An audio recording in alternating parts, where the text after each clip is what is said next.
안녕하세요. 미국에서 온 킹 샬럿입니다. 얼마 전에 제 미국인 백인 친구 중에 한 명이 이런 말을 한 적이 있어요. 나는 중국 사람들이랑 일본 사람들을 보면 가는 나라 사람들 같은데 왜 한국 사람들을 보면 오래전부터 알고 있는 친근한 느낌이 들지? 라고요. 저도 그럴 생각을 해본 적은 없었는데 친구 말을 듣고 보니까 정말 그런 것 같더라고요. 왜 그런 것일까요? 그리고 미국 사람들은 한국, 중국, 일본 중에 어느 나라를 가장 좋아할까요? 사실대로 말씀을 드리면 솔직히 나라 같은 경우는 사람마다 다 달라요. 일본을 좋아하는 사람도 있고 한국을 좋아하는 사람도 있어요. 그런데 중국을 좋아하는 사람들은 좀 찾아보기 힘든 편이죠. 중국이랑 미국은 뭐 무력 전쟁이라는 걸 할 정도로 적국의 이미지가 있기도 하고 중국 사람들은 라이프스타일을 미국 사람들이 별로 안 좋아하는 경우가 많거든요. 그렇다고 해서 모든 중국인을 싫어하는 것은 아니고요. 아무튼 그런 가지 말을 한번 바꿔볼게요. 그렇다면 나라 그 자체가 아니고 사람, 그러니까 한국인, 중국인, 일본인 중에 어떤 나라 사람들을 미국인은 가장 좋아할까요? 그거는 저는 확실하게 한국인이라고 말을 할 수가 있어요. 미국 대학교를 보면요. 여행 같은 경우는 뭐 한국이나 일본이나 둘 다 많이 가거든요. 그런데 한국이랑 일본에서 교환 학생이 오면 확실히 인기 있는 쪽은 한국인 교환 학생들이에요. 그리고 이것만 볼 게 아니라 제 주변 친구들만 보더라도 미국에서 한국인들은 확실히 호감을 많이 받고 있는 사람들이거든요. 이게 도대체 왜 그런 걸까요? 저는 이거를 내적 친근감이라는 어려운 단어를 쓰면서 이거를 이유라고 말하고 싶습니다. 내적 친근감. 그러니까 한국 사람들은 미국 사람들이 낯설거나 안 친하게 느껴질 수 있는데 미국 사람들 눈에는 이미 한국 사람들을 너무 자주 봤고 한국 사람들을 만나기 전부터 우리랑 가장 친한 아시아 사람들이라고 생각을 하는데요. 아마 한국 사람들에게 미국 사람들이 내적 친근감이라는 거를 느끼는 이유가 많이 있을 거라고 생각을 해요. 우선 한국 사람들은 미국 사람들이 너무 많이 봐왔어요. 미디어에서 말이죠. 아주 간단한 예시만 들어도 지금 미국 거리에는 온통 로지의 아파트 노래가 다 나와요. 진짜 솔직히 방탄소년단 다이너마이트 나왔을 때보다 신난 것 같아요. 솔직히 한국 노래가 이 정도로 거리에서 미친 듯이 나오고 모든 사람들이 다 한국말로 그것도 한국식 발음으로 아파트 하는 소리를 다 하고 있는 상황은 지금이 이제 처음이에요. 원래 아파트는 영어로 아파트가 아니라 apartment거든요. 그런데 아파트 이건 한국말이 맞죠. 그런데 이 정도로 미국 사람들한테는 한국 사람들이 이미 인생에 많이 들어와 있어요. 뭐 TV를 켜도 지금 온통 한국인들이 나오고 특히 미국 여자들은 맨날 한국 드라마 보잖아요. 생각을 해보면 이래요. 만약 직업이 진짜 대화만 하루 종일 하는 직업이 아닌 사람들이 있죠. 뭐 정신과 의사라서 환자들이랑 하루 종일 대화해야 하거나 선생님이라고 하루 종일 아이들과 이야기해야 하는 직업이 아니라면 대부분의 직업은 대화하는 시간보다는 어디에 집중하는 시간이 많거든요. 그런데 그렇게 대화를 잘 안 듣다가 일 끝나고 집 들어와서 여자들이 넷플릭스 한국 드라마를 보면 그거는 진짜 한두 시간, 3시간 동안 연속으로 개사가 나오잖아요. 드라마니까. 그러면 이게 착각이 생기거든요. 영어가 내 모국어이기는 하지만 요즘 내가 더 많이 듣는 거는 한국말이니까 뭔가 한국어가 나의 가짜 모국어처럼 느껴지게 되는 거죠. 그렇게 미국에서 계속 살다가 미국에서 한국인이 한국 드라마에서 보이던 한국말을 하면 뭔가 왠지 모르게 노스텔지아가 느껴지는 걸 아세요? 뭔가 갑자기 한국말 들으면 고향에 돌아온 느낌이 들어요. 그래서 요즘 미국 여자들 사이에서 fake nostalgia라는 말이 생겼어요. 예전에 한번 말씀드린 적 있는데 복습하는 김에 이게 무슨 뜻이냐면 fake, 가짜라는 뜻이고요. nostalgia는 사전 찾아보니까 향수병이라고 나오는데요. 그러니까 fake nostalgia, 가짜 향수병이라는 뜻이에요. 그 나라에서 살아본 적도 없고 고향이 그 나라도 아닌 주제에 그 나라에 대해서 생각할 때 향수병이 느껴지는 현상, 그거를 fake nostalgia라고 해요. 여러분은 이걸 느껴본 적 없으신가요? 만약 이 가짜 향수병을 느껴보지 못하신 분들은 제 말을 이해하기 힘드실 건데요. 지금 미국에 있는 많은 사람들이 이것에 대해 믿어요. 그래서 이 영상 보시면요. 틱톡에 어떤 유명 인플루언서가 한국 드라마를 보면서 향수병을 느끼는 영상이 있거든요. 이런 거 한국 사람들은 다른 나라에 믿어본 적 없나요? 아마 한국에 오래전이 어땠는지 모르겠는데 한국에서 오래전에 미국 가수들이 유명한 적 있다고 들었거든요. 예를 들면 Carpenters의 Yesterday Once More 같은 노래는 한국에서 엄청 유명했다고 들었어요. 아마 그 시절에는 Carpenters 노래가 유명했더라도 노래만 유명했어서 영상이나 뭐 그 사람들의 인생이 유명했던 것은 아니라 좀 케이스가 다르긴 한데 그 시절에 이런 노래를 좋아하셨다면 뭔가 지금 다시 그 노래를 들었을 때 그 시절에 미국이 느껴지시는 분들 있지 않나요? 그런 분들을 두고 저희는 fake nostalgia라고 부르는 그런 느낌입니다. 뭔가 이 단어의 느낌을 설명하는 게 참 어렵네요. 그래서 많은 미국 사람들은 한국에 대해 fake nostalgia를 느껴요. 그런데 이거는 요즘 세대 사람들을 두고 얘기를 하는 거예요. 한 20대부터 30대까지의 미국 사람들이 거의 대부분이 한국에 대한 fake nostalgia를 가지고 있는 거라면 40대부터 50대까지는 일본에 대한 fake nostalgia가 있는 사람들이 가끔 있어요. 지금 한국만큼은 아닌데요. 그래도 미국의 한 40대들은 당시에 일본에서 들어온 영화나 드라마를 많이 봤어요. 그리고 당시에 일본의 게임과 만화를 봤던 사람들이 있어서 닌자라든가 뭐 이런 문화를 좋아하는 사람들이 있어요. 다만 미국에서도 이런 문화가 과도하게 소비되는 거를 조금 걱정을 하는 게 있었는데요. 일본을 당시에 좋아하다가 실체를 알고 등을 돌려버리거나 일본을 오히려 혐오하게 된 미국 사람들도 진짜 많아졌어요. 그 이유는 아시는 분들은 아실 텐데요. 이 이야기는 좀 이따가 더 말씀드릴게요. 미국 사람이 한국 사람들에 대해서 친근감을 느끼는 이유는 사실 단순히 K-팝이나 드라마 때문은 아니에요. 예전에도 말씀드린 적이 있지만 기본적으로 미국 사람들은 한국 사람들을 가장 중요한 동맹국이라고 생각을 하고 있거든요. 미국과 동맹 관계인 나라가 유럽에 많이 있고요. 콜롬비아에도 많이 있지만 아시아에는 사실 거의 없어요. 그런데 한국은 진짜 확실한 동맹이죠. 만약 미국인들이 무서운 브라질 갱들이 많은 파델라에서 고립됐다고 생각해 보세요. 와, 정말 무서울 거예요. 그런데 거기서 어떤 아시아 사람들을 마주쳤어요. 미국 사람들은 그들이 어떤 아시아 사람들이기를 원할 것 같으세요? 그런 상황에서는 당연히 한국인들입니다. 한국인들은 가장 미국인들과 생각이 잘 통하고 비슷한 사람들이에요. 미국인과 한국인은 받으면서 엄청 비슷한데요. 기본적으로 실용적이고 효율적으로 움직이려고 하는 게 참 많이 비슷해요. 거기서 뻗어나온 완전 비슷한 게 있는데 이거는 진짜 아마 미국이랑 한국만 그럴 거예요. 이거는 자기 자식한테 교육을 확실하게 시키려고 하면 그런 거예요. 이거는 미국에서는 진짜 그런 경우가 많이 있거든요. 엄청 좋은 학교를 보내려고 하고 아이들이 좋은 애들만 모인 학교를 보내려고 하는 경우가 진짜 많이 있어요.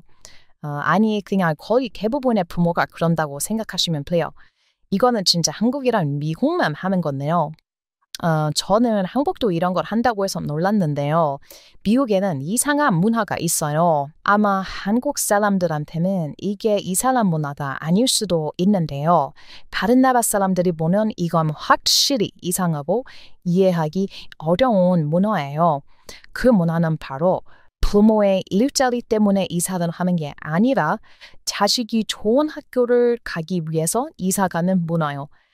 저는 이게 미국에만 있는 문화라고 생각을 해왔었는데요. 알고 봤더니 한국도 그렇다고 그런다고 하더라고요. 이거를 제가 한번 알아봤는데 이렇게 자식을 위해 이사 가는 나라는 진짜 미국이야 한국밖에 없대요. 그런데 이거는 제가 찾아보니까 오히려 한국이 원조였어요. 한국 여행 가는 미국인들이 가장 첫 번째로 알게 되는 한국의 브린, 신사임당이 있죠.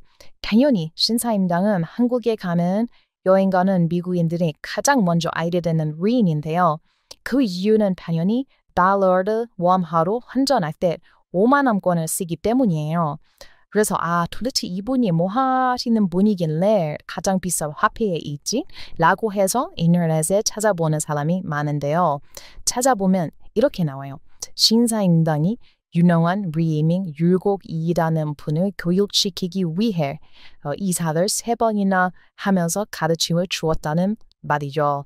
이거를 줄여서 맹모삼천지교라고 부른다고 하더라고요. 아마 하육 분들은 다 아실지도 모르지만 미국에서는 이게 좀 충격이에요. 이게 왜 충격이냐면 미국 사람들이 아이들 교육을 위해 이사를 다니기 시작한 것은 얼마 되지 않았거든요. 사실 이게 트렌드하면 트렌드고 아니면 미국인들의 라이프스타일이 바뀌는 것일 수도 있는데요. 요즘 텍사스라든가 캘리포니아 같은 곳에서는 진짜 자식의 학군 때문에 이사를 가는 가족들이 엄청나게 많아졌거든요. 진짜 그냥 거의 대부분의 부모가 그러고 있는 것 같아요. 그런데 한 10년 전까지만 해도 그런 경우 잘 보지 못했어요. 한국은 어떨지 모르겠는데 미국은 사는 동네가 어떻게 전해졌었냐면요. 이건 정말 오래전부터 10년 전까지 그래 왔는데요. 일단 미국인들은 대학교 졸업을 하거나 결혼을 하면 직업을 먼저 구해요.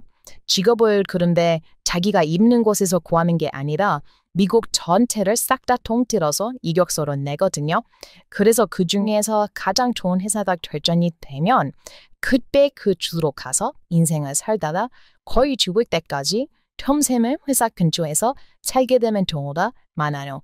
아니면 이제 돈이 좀 많다고 하는 마이애미, 플로리다로 가서 은퇴 생활을 즐기는 분들도 있죠. 하지만 요즘은 달라요. 요즘은 직장보다 아이들의 학교를 먼저 구하고 그 근처에서 직장을 구하려고 하는 경우가 많이 있어요. 미국이 달라진 거죠. 부모들은 아이 학교 근처에 굳이 직장을 구하는 게 아니라면 당연히 더 먼 곳에서 더 좋은 직장을 구할 수 있는 경우가 많이 있는데요. 그럴 수 있는데도 아이의 학교를 좀 더 중요하게 프라이빗 원으로 생각하는 겁니다. 요즘 이거에 대해 비판하는 사람도 있는데 그들 자유인데요. 그렇게 살면 안 될 게 뭐가 있나요? 한국은 오래전부터 그래왔는데 우리도 한국 좀 따라하면 안 되나요? 이렇게 한국이랑 미국은 공통점이 있어요. 물론 차이점도 차이는 많이 있겠죠. 제가 생각했을 때 한국과 미국의 가장 큰 차이점은 사람들의 지능 갱근치인 것 같아요. 미국 진짜 멍청하고 정신 이상한 사람들은 많은 곳이거든요. 가끔 미국에 와보지 않은 사람들은 미국이 무조건 선진국이라고 말하시는 분들 많이 있는데 미국은 좀 머리가 나쁜 사람들이 많이 살고 있는 곳입니다. 예를 들면 한국 길거리에서 5 곱하기 4를 아무나 붙잡고 물어보면 대부분의 한국 사람들은 정답을 말할 수 있을 거예요. 그런데 미국은 아닙니다. 안 믿기시죠? 그런데 이게 미국의 현실이에요. 미국은 5 곱하기 4를 물어보면 대답 못하는 사람들이 종종 있어요. 아마 미국 사람들이 아이들에게 좋은 학교를 보내려고 하는 이유가 이것 때문이 아닌가 싶어요. 미국에는 정말 상산 이상으로 바보인 사람들이 많아서 그런 사람들의 자식과 섞이게 하기 싫어서 아이가 조금 더 똑똑한 아이들과 자라게 하고 싶어서 그래서 그러고 있는 게 아닌가 싶어요. 그리고 미국 사람들은 대부분 아이에게 한국식 교육을 해주기를 원해요. 이거는 한국인에 대한 스테레오타입으로 보이기도 해서 사람들은 인종차별이라는 말을 할 때도 있는데요. 미국 사람들은 일단 한국인들이 다 똑똑하다고 생각을 해요. 그런데 미국인들의 평균적인 지식 수준을 보면 그렇게 생각하는 것도 무리는 아니거든요. 그래서 미국 사람들은 어릴 때부터 한국에서 만든 교육 방식을 사용하려고 노력합니다. 진짜 아기 때부터요. 예를 들면 핑퐁이라든가 IT 상어 같은 노래 말이에요. 이게 한국에서 만든 아이들을 위한 노래거든요.